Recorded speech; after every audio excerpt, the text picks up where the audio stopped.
Those deficits every year, where it borrows to make up the difference between what comes in and what they spend, the accumulation of those deficits are what we call the national debt.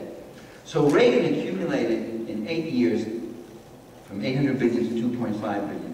When George Bush the first, the father, came in for one term, 4 years, he increased the national debt from 2.5 to 4.5 trillion dollars. Bill Clinton, the only good thing about him, I will say, the one good thing he did is he had a couple of years there with actually a budget surplus, and he was showing a way that we could actually maybe retire this debt. George Bush Jr. came into office, and the national debt has gone from 4.5 trillion to over 9 trillion. It will be 10 trillion by his last budget. So this guy has spent like a maniac. They like spending deficit. It's a way of privatizing the federal budget. It's a way of borrowing money from the people they should be taxing.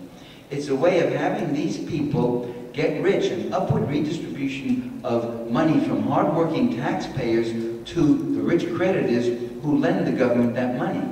It's a way of demobilizing and paralyzing and, as I said, privatizing the federal budget, because the larger the national debt, the larger is a portion of each one of your tax dollars that goes not to buy goods and services and regulations and things that you need from government, but it goes into the pockets of rich people. So it's an upward redistribution from poor, hardworking taxpayers of various strata into the pockets of the super rich.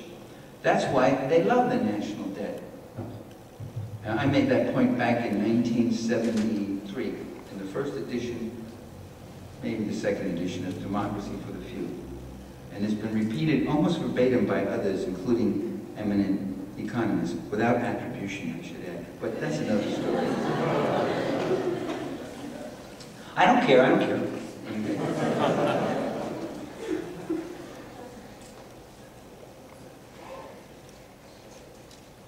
You see, the conservative ideologues, like the ones you meet on Fox Network, convince the public that government is the problem, that government doesn't work.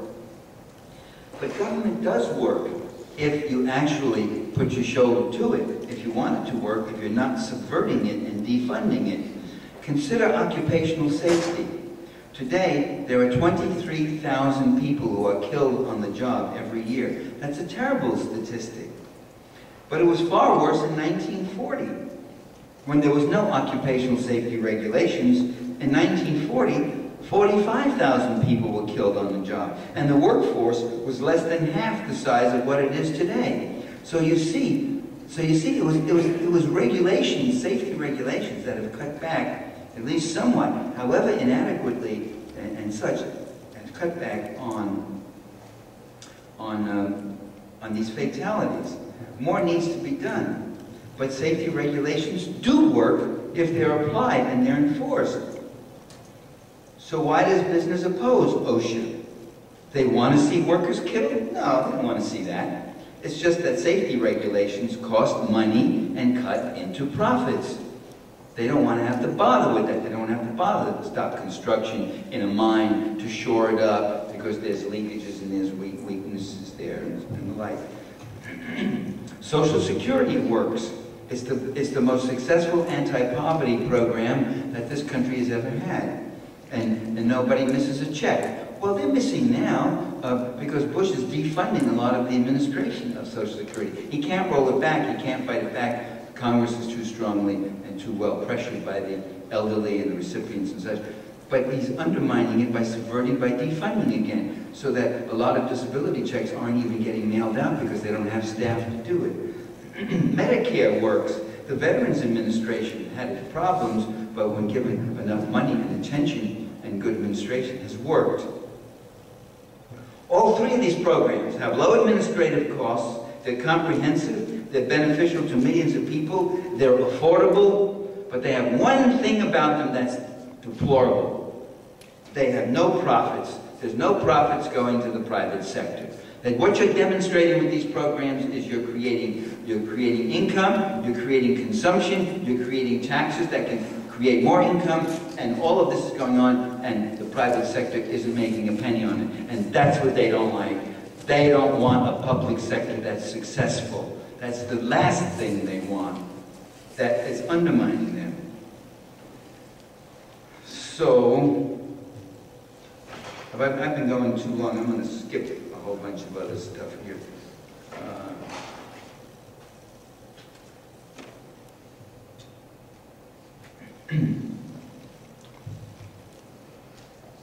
What's the answer? The answer is democracy.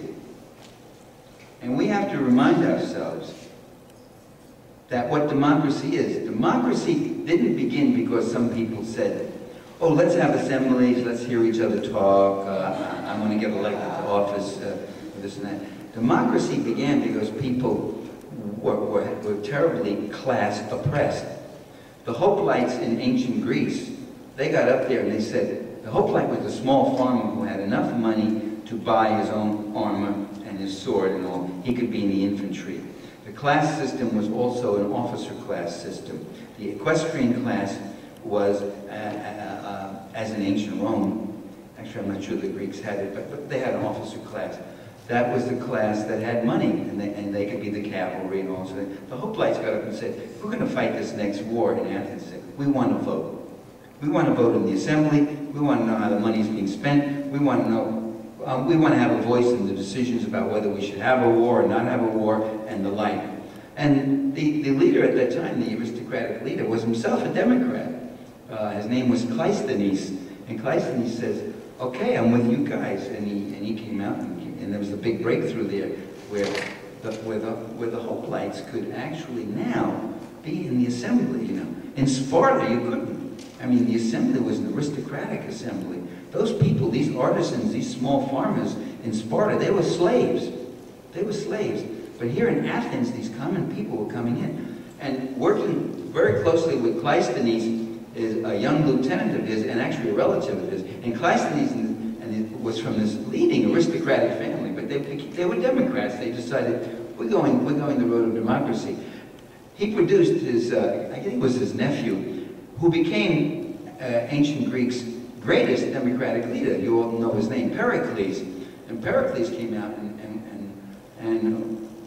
they really developed this democracy. And the whole idea of it was to protect people, to give them a say, to protect them in the policies and protect them against the power of wealth. And that's what democracy is. It's a wonderful invention by the people of history to protect themselves against the abuses of wealth. That's what it was in ancient Greece, that's what it was in ancient Rome, and that's what it still is today.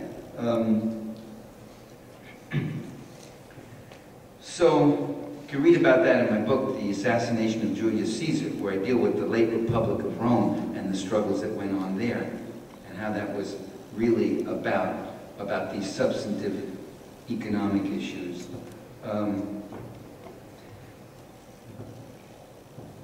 Today, the ideology projected by our rulers is that capitalism is the breeding ground for democracy. They latch on to the word because the word has a great currency and flavor. It's an age where people all hunger for democracy. And so they try to wed the two of them together. Capitalism and democracy are together. We continually hear phrases like that. The Western capitalist democracies. The need to establish free market democracy in Yugoslavia or Iraq or a place like this. It's a rather audacious ploy by the moneyed interests to claim that they are the authors of democracy, when in fact, if you look at the history of democratic struggle in the United States, you don't have to go all the way back to Athens or Rome. In the United States too, the aristocrats, the plutocrats, plutocracy means ruled by the wealthy, ruled by money. The plutocrats in this country opposed democracy. They opposed giving the people the common vote. They wanted property qualifications on anyone who could vote. They really didn't want anybody voting if they could really have their druthers. They opposed the extension of the franchise. They opposed the secret ballot. They opposed the emergence of working class publications and organizations and mass protests. And they still do. They still oppose public campaigns.